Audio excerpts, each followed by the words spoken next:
सूत्र लगाओ, कौन सा सूत्र लगेगा अंतःकोणों का योग के लिए? हाँ, अंतःकोणों का योग का फॉर्मूला है n-2 गुणा 180। n का मतलब कितनी भुजाएं हैं यहाँ पे? 14 भुजाएं हैं। 14 ही तो है, तो लगा दो 14-2 गुणा 180, तो कितनी होगी? 12 गुणा 180। तो 0, 36 का 6 हासिल की 3, 18 और 3 21, 2160 डिग्री। बी ऑप्शन रहेगा। क्लियर है बात है? ये तीनों पर्सन सीडीएस के लिए हूँ मैं, क्योंकि कुछ पर्सन बहुत इजी पूछे गए तो कुछ बहुत हार्ड भी पूछे गए हैं। चले आगे, चले। अगला लिखिए, एक समभुजकोणीय षटभुज के भुजा की लंबाई क्या है यदि उसका क्षेत्रफल 54√3 वर्ग सेमी है? हर वक्त अगर ध्यान दिया है, समझे हो, तो पर्सन ऑटोमेटिक आपके एरिया में आ जाएंगे।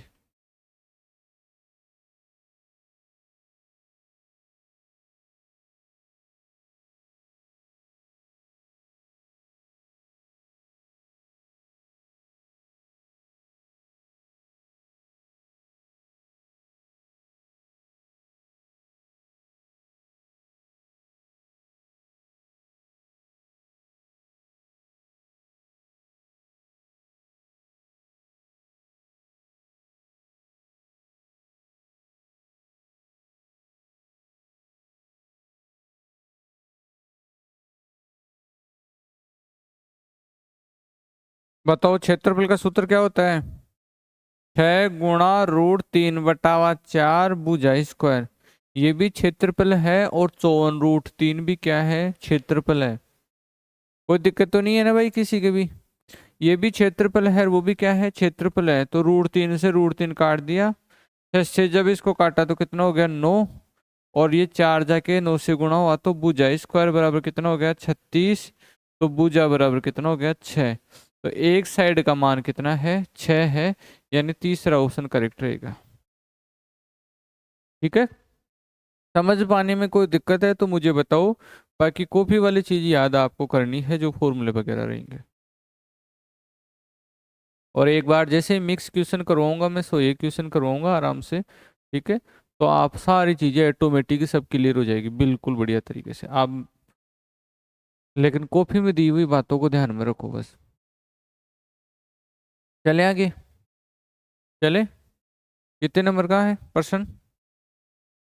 27 नंबर का लिखिए। 10 सेमी व्यास वाले 6 वर्त एक दूसरे को स्पर्श करते हैं।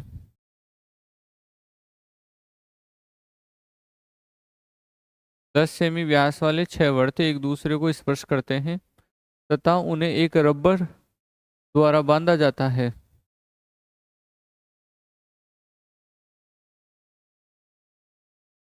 10 सेमी व्यास वाले 6 वर्त एक दूसरे को स्पर्श करते हैं तथा उन्हें एक रबर द्वारा बांधा जाता है। तथा उन्हें एक रबर द्वारा बांधा जाता है। रबर की लंबाई ज्ञात करें। बहुत बढ़िया प्रश्न है। रबर की लंबाई ज्ञात करें।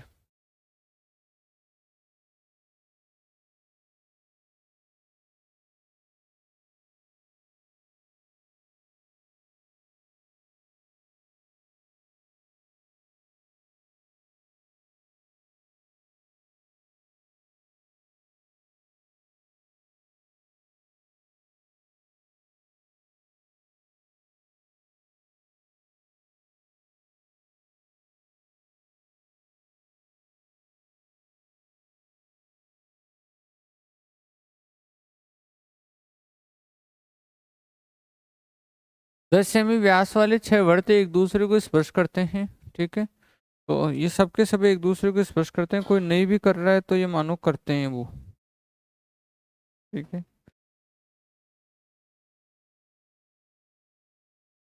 मेरे क्या कोई कोई जिद्दी पाले पड़ गया।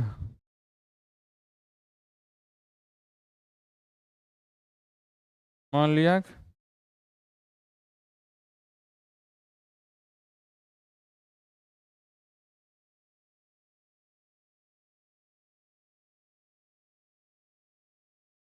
हाँ, ये जरा सा नहीं हो रहा, लेकिन ये भी हो रहा है ना। ठीक है।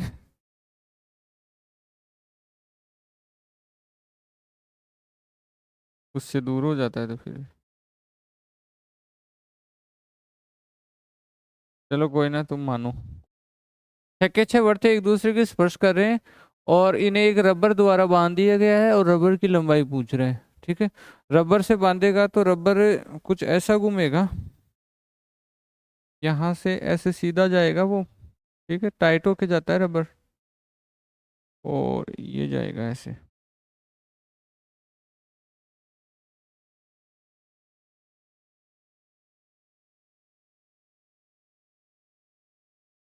ठीक है, ऐसे चिपक के गया है। अब अपने को इस रबर की लंबाई पूछ रहा है, ये येलो वाला है रबर, इसकी लंबाई पूछ रहा है कि लंबाई बताओ। तो मेरे को एक बात का जवाब दो आप, इस रबर की लंबाई मुझे ढूंढनी है, तो क्या ये रबर यहाँ तीनों जगह चिपक के क्या एक चाप की लंबाई को बना रहा है क्या? चाप की लंबाई को बना रहा है कि नहीं बना रहा है? क्योंकि ये चाप ही तो है, यहाँ से लेकर यहाँ तक का ये वाला। ठीक है, ये चाप ही तो है। ऐसे यहाँ पे बना रहा है, ये देखो इस जगह तक का, ये ऐसे ऐसे यहाँ पे बना रहा है, ये इस जगह तक का ये। ठीक है, तो ये एक चाप का निर्माण कर रहा है तीनों बिंदुओं पे, यहाँ पे तीनों जगह। और वो कितने डिग्री का कर रहा है? 120 डिग्री का कर रहा है। कैसे पता चला 120 का ही कर रहा है? क्योंकि जैसे कोई वर्त हो ऐसे, और इस वर्त के अगर हम रबर लगाएंगे, लेकिन ऊपर की साइड में तो दोनों तरफ से रबर लगेगा, वही बात है, चाहे किधर से ही देख लो। अगर हम इसके रबर लगाएंगे इस प्रकार से खींच के जाएगा, या फिर मैं आपको एक दूसरा तरीका और बताऊं। चलो एक बार तो यही रहने दो। अब इसमें तीन तो बन गए ये चाप, तीनों चाप का क्षेत्रफल क्या आएगा? चाप का सूत्र क्या होता है? 2 पाई r थीटा बटा 360। और हमारे पास चाप कितना है? चाप है हमारे पास तीन। तो तीनों तो इन चापों से आने वाला हो गया। टू, एक चाप, दूसरा चाप और तीसरा चाप, तीनों तो इन चापों से आने वाला हो गया। कितना हो गया? 2 पाई r थीटा बटा 360। ठीक है, क्लियर है बात ये तो। अब 2 पाई ऑप्शन में है तो पाई रहने देंगे, आर भी ऑप्शन में है तो आर रहने देंगे, नहीं लिखेंगे। थीटा की जगह 120 डिग्री हो जाएगा। अभी और क्लियर कर दूंगा 120 क्यों होगा, 3 गुणा 360, ये यहाँ से कैंसिल हो जाएगा। तीनों चापों की वजह से आया 2 पाई r, ये तो आ गया तीनों चापों की वजह से। अब चापों के अलावा क्या बचा? तो चापों के अलावा जो बच रहा है ना, एक तो ये बच रही, ये जगह बच रही है, ये जगह बच रही है पूरी तरह से। तो ये 10 सेमी की त्रिज्या है, तो 10 और 10 20, 20 रही है 30, 30 रही है 40।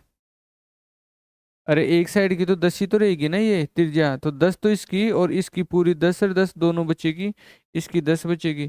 तो 10 20 30 40, 40। अच्छा, वो व्यास दे रखा है तो 5 5 ले। बिल्कुल, ये 5 5 ले, ये पूरा 10 आ जाएगा, ये 5 आ जाएगा। ठीक है, तो पूरा कितना आएगा इस एरिया का?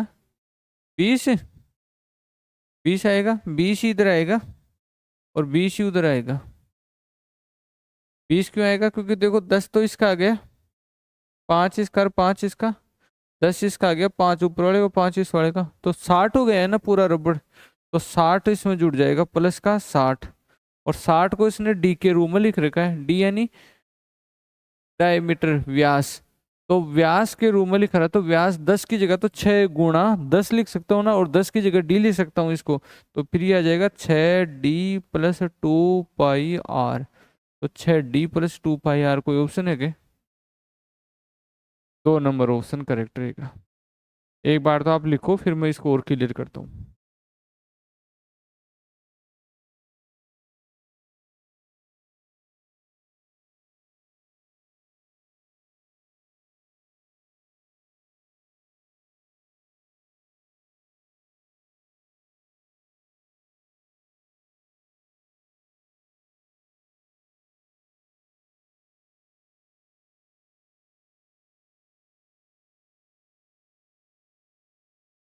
इससे रिलेटेड यार कोई आकृति नहीं मिल रही इसमें गूगल में। और ये और चीजें आ रही, रबड़ी रबड़ दिखा रहे हैं। हैं क्वेश्चन की, क्वेश्चन की दिखाता हूँ मैं तुम्हें समझने के लिए है, बाकी तो और तो अगला तो देगा नहीं आपको।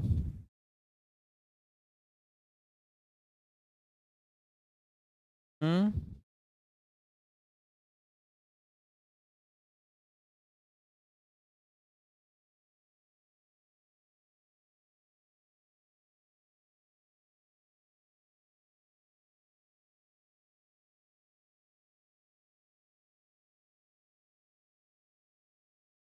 देखना एक बार, आप चित्र की सहायता से थोड़ा अच्छा समझ पाओगे।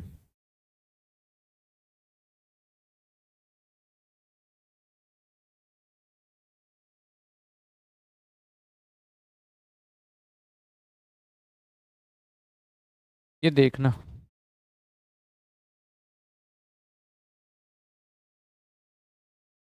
इस प्रकार से ये 6 सर्किल जैसे कि हमने लिए थे, ठीक है। ये जो हमने डायरेक्शन लिए थे हमारे पास भी ये 20 यही थी। 20 क्यों आई थी? क्योंकि 5 ये थी, 5 ये थी, 5 ये थी 10, और 5 ये 15, और 5 ये 20, ठीक है। ये यहाँ से ही दूर होने लग जाता है, ये इस जगह से ही, ठीक है। इस जगह से दूर होने लग जाता है, तो ये त्रिज्या की जगह काम करके सीधी लाइन इस पर से गई है। तो 20 ये थी, 20 ये थी, और 20 ये थी, तो 60 तो ये हो गई। 60 में तो किसी की दिक्कत नहीं है ना, 60 कैसे हुई?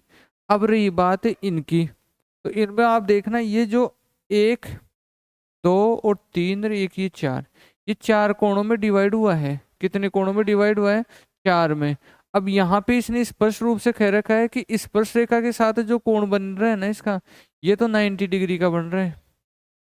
ये 90 का, ये 90 का बन रहा है, ठीक है। और ये इसके अंदर ये कि ये समबाहु त्रिभुज का निर्माण हो रहा है। समबाहु त्रिभुज का प्रत्येक कोण 60 डिग्री का होता है, इसलिए ये 60 डिग्री बन रहा है। समबाहु त्रिभुज का निर्माण क्यों हो रहा है वो देखो। ये जो साइड कितनी थी है 20 की, ये साइड भी कितने की है 20 की, ये साइड भी कितने की है 20 की। तो स्पर्श रेखा के साथ जो त्रिज्या कोण बनाती है वो तो 90 डिग्री का बनाती है। उस हिसाब से तो ये 90 डिग्री का बन जाएगा। तो 90 90 ये बन गया, और समबाहु त्रिभुज की वजह से 60 ये बन गया। तो 90 90 180 240, 240 जब 360 में से हो गया, तो ऊपर वाला कितना रह गया 120। अब 120 डिग्री के आसपास में ये बना रहा है चाप, तो 120 डिग्री वाले 3 बनेंगे, 1 2 और 3। और एक चाप का क्या था? एक चाप का था 2 पाई r थीटा बटावा 360, और हमने किससे गुणा करा दिया? 3 से गुणा करा दिया, फिर ये बन गया। आई बात समझ में?